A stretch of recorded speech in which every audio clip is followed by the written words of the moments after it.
Hello guys, welcome back to my channel. या व्हिडिओमध्ये आपण डिपार्टमेंट ऑफ पोस्टचं वर्किंग कसं चालतं हे जाणून घेणार आहोत व त्यामध्ये कोण कोठे काम करतं हे देखील जाणून घेणार आहोत. डिपार्टमेंट ऑफ पोस्टमध्ये 3 वेगवेगळ्या स्तरांवर काम चालतं.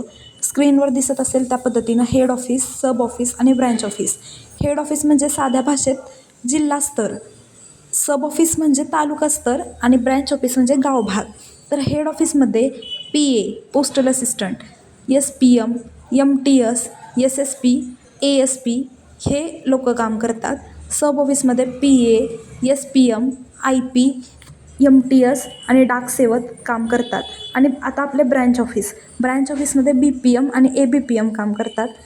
BPM म्हणजे ब्रँच पोस्ट मास्टर, ABPM म्हणजे असिस्टंट ब्रँच पोस्ट मास्टर. याबद्दल या व्हिडिओनंतर BPM आणि ABPMची कार्यप्रणाली कशी आहे, जॉब प्रोफाईल कसं असतं हे सांगणार आहे. तर चॅनेलला नक्की लाईक करा, शेअर करा आणि सबस्क्राईब करा. थँक्यू.